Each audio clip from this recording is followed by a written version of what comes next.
అఖండ రుద్ర సికందర్ ఘోర 70mm screen మీద left side త్రిశూలం వెలిగిపోతూ రైట్ సైడ్ ఒంటికాల మీద బాలేబాబు నించొని ఉంటే అప్పటికే అలిసిపోయిన గొంతులతో ఎంతో కొంత ఓపిక తెచ్చుకొని జై బాలయ్య అని అరుస్తుంటే మధ్యలో అఖండ ఆగమనం అనబడింది. సెకండ్ హాఫ్ మొత్తం తమన్ భయ్య కొట్టిన ధమ్ అఖండ అనే బ్యాక్గ్రౌండ్ మ్యూజిక్కి బాలయ్య బాబు అఖండ అఘోరీగా నడుచుకుంటూ వస్తుంటే అరెరే గొంతులకి ఇన్సూరెన్స్ చేయించుకోకుండా వచ్చేసామే అని బాధపడుతూనే గట్టిగా అరుస్తున్నాం మేము. బాలయ్య బాబు సినిమాని ఫస్ట్ డే నైట్ షో చూసి వెనక్కి ఇంటికి వస్తుంటే నాకు అనిపించింది, సినిమాలో ఉన్న మాస్ కమర్షియల్ ఎలిమెంట్స్ని పక్కన పెడితే అసలు ఈ సినిమాలో పురాణాలకు కానీ వాటి యొక్క సింబాలిజమ్స్ కానీ ఎన్ని రిఫరెన్సెస్ ఇచ్చాడు బాలయ్య. ఒకటా రెండా కొన్ని వందల రిఫరెన్సెస్ డైలాగ్స్ మధ్యలో ఇరికించేశాడు బాలయ్య బాబు. సినిమాలో చెప్పిన అన్ని విషయాల్లో దేని గురించి డీటెయిల్గా ఎక్స్ప్లెయిన్ చేద్దామని ఆలోచిస్తుంటే అసలు బాలయ్య బాబు అఖండగా వేసిన అఘోరీల గురించే చెప్దామనిపించింది. అసలు ఎవరి అఘోరీలు, వీళ్ళు ఎందుకు ఇలా ఉంటారు, నిజంగా వీళ్ళకి సూపర్ హ్యూమన్ పవర్స్ అనే ఉంటాయా? పదండి అసలు బాలయ్య బాబు అఖండగా వేసిన అఘోరీల గురించి మనం ఏంటో తెలుసుకుందాం. సినిమా సెకండ్ హాఫ్లో బాలయ్య నడుచుకుంటూ వస్తుంటే వెనకాల తమన్ భయ్య కొట్టిన ధమ్ అఖండ. ఇంతకీ తమన్ భయ్య నువ్వు కడుపు నుండి వాళ్ళ అన్నం తినేసేయచ్చు. తమన్ కొట్టిన ఆ బ్యాక్గ్రౌండ్ మ్యూజికే కాకుండా అప్పుడప్పుడు బ్యాక్గ్రౌండ్లో వెనక కొన్ని శ్లోకాలు వస్తున్నాయి. అందులో భగవాన్ ఆదిశంకరాచార్యులు రాసినటువంటి కాలభైరవ అష్టకంలో ఉన్నటువంటి మొదటి 4 లైన్స్ కూడా ఉన్నాయి. ఎంత గొప్ప రిఫరెన్సా అనిపించింది. ఏంటి ఆ 4 శ్లోకాలు? బాలయ్య నడుచుకుంటూ వస్తుంటే వెనకాల ఈ లైన్స్ వస్తాయి. దేవరాజ సేవ్యమాన పావనాంఘ్రి పంకజం వ్యాల యజ్ఞసూత్రం ఇందుశేఖరం కృపాకరం నారదాది యోగి వృంద వందితం దిగంబరం కాశికా పురాధినాథ కాలభైరవం భజే అని. ఎంత గొప్ప రిఫరెన్స్ పెట్టాడు ఈ సినిమాలో. అసలు అఘోరీలంటే జీవితంలో ఉన్నటువంటి ఘోరమైన విషయానికి కూడా భయపడని వారు అని అర్థం. మనిషి జీవితంలో అన్నిటికన్నా ఘోరమైంది ఏంటి? చావు కాదు, చావు ఎప్పుడు వస్తుందో అన్న భయం. అంటే ఆ చావు భయం కూడా లేనటువంటి వాళ్ళు ఈ అఘోరీలు. ఇదే సినిమా డైలాగులో కూడా చాలా సటిల్గా చెప్తాడు బాలయ్య. మనిషి జీవితంలో వెతికేది ఆయువు, అఘోరీలు జీవితంలో వెతికేది మృత్యువు. We are not the same అని. భారతీయ సనాతన ధర్మంలో భగవంతుని తెలుసుకోవడానికి రకరకాల మార్గాలు ఉన్నాయి. అంటే మా ఊరు కొత్తగూడెం, నేను హైదరాబాద్ వెళ్ళాలనుకోండి, నాకు 10-15 రూట్లు ఉంటాయి. ఏ రూట్లో అయినా వెళ్ళొచ్చు. ఫైనల్గా అందరి డెస్టినేషను ఒకటే. అలాగే భగవంతుని తెలుసుకోవడానికి రకరకాల సాధనా మార్గాలుంటే అందులో అఘోరీలు తీసుకునే సాధనా మార్గం కూడా ఒకటి. అసలు ఈ అఘోరీలు ఇలా బాగా జుట్టు పెంచేసి జడలు కట్టేసినా కానీ వాటిని విప్పకుండా మెడలో కపాలాలు వేసుకొని ఆల్మోస్ట్ ప్రతిసారి కూడా దిగంబరంగా అంటే నేకుడుగా ఉంటూ ఒళ్ళంతా విభూతిని రాసుకొని ఎందుకు అలా తిరుగుతూ ఉంటారు? ఈ అఘోరీలట మెజారిటీ ఆఫ్ దీస్ పీపుల్ వారణాసిలో ఉంటారు. వారణాసి అంటే మన కాశీ. ఈ అఘోరీలందరూ కూడా వీరభద్రుడి రూపంలో ఉన్నటువంటి శివుణ్ణి ఆరాధిస్తారు. వీరభద్రుడు అంటే కాలభైరవుడు అని అర్థం. ఏంటి కాలభైరవుడు అనే దానికి సింబాలిజం ఏంటి? కాలభైరవుడు మన వెరీ ఓన్ డాక్టర్ స్ట్రేంజ్ అనమాట.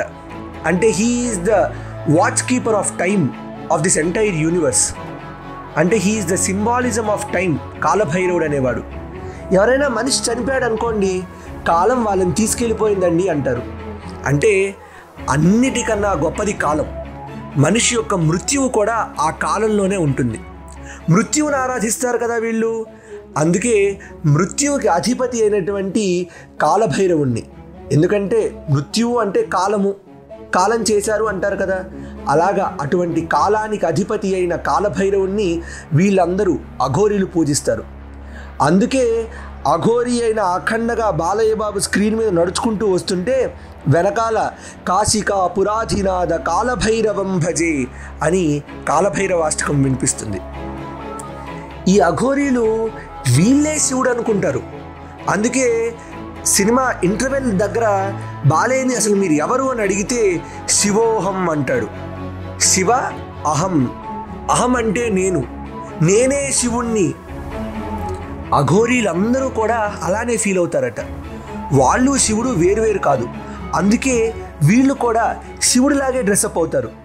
శివుడు ఎలాగైతే జటాజూటాలు అలా ఉంటాయో వీళ్ళు కూడా జుట్టు కట్ చేసుకోకుండా అలాగే జటాజూటాలతో, శివుడు ఎలాగైతే శ్మశానాల్లో తిరుగుతూ ఉంటాడో వీళ్ళు కూడా అలాగే శ్మశాన వాటికల్లో తిరుగుతూ వాటి యొక్క విభూతిని వంటికి రాసుకుంటూ ఉంటారు. దాని యొక్క సింబాలిజం ఏంటి వీళ్ళకు కూడా తెలుసు.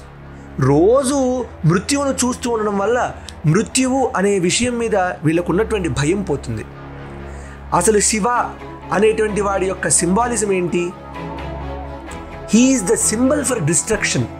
అంటే శివుణ్ణి తెలుసుకోవడం అంటే పుట్టిన ప్రతి ఒక్క మనిషి చావక తప్పదు అనే విషయం మనిషికి అర్థమైనట్టే. ఆ విషయం అర్థమవుతే ఏమవుతుంది? వాడికి చావంటే భయం పోతుంది. చావంటే భయం పోయిన వాడు ఎప్పుడూ రైట్ పనే చేస్తాడు. ఎందుకంటే అమ్మో నేను ఈ రైట్ పని చేస్తే నన్ను ఎవడైనా చంపేస్తాడేమో అనే భయం ఉండదు కదా వాడికి. అలా మృత్యు భయం లేకుండా తిరిగేటటువంటి వాళ్ళు అఘోరీలు. భారతీయ సనాతన ధర్మంలో కాశీ నగరాన్ని అంటే వారణాసిని ఆజ్ఞాచక్రంగా చూపిస్తారు. అంటే మన రెండు కనుబొమ్మల మధ్యలో ఉన్నటువంటి ప్లేస్ ఏదైతే ఉందో అక్కడ ఆజ్ఞాచక్రం అనేది ఉంటుందట. ఆ ఆజ్ఞాచక్రానికి సింబాలిజంగా కాశీ నగరాన్ని చూపిస్తారు. ఆ ఆజ్ఞాచక్రం అనేది it is symbol for learning the actual wisdom. పుట్టిన ప్రతి మనిషి చావక తప్పదు అనేది యాక్చువల్ విజ్డమ్ కదా. ఆ విజ్డమ్ని తెలుసుకోవడానికి కాశీనగరమే సరైన ప్లేస్ అని ఈ అఘోరీలందరూ కూడా ఆ వారణాసి చుట్టుపక్కలే తిరుగుతూ ఉంటారు. మనిషి జీవితంలో అన్నిటికంటే గొప్పదైన మృత్యు భయాన్ని పోగొట్టుకోవాలంటే బంధాలు ఉండకూడదు కదా.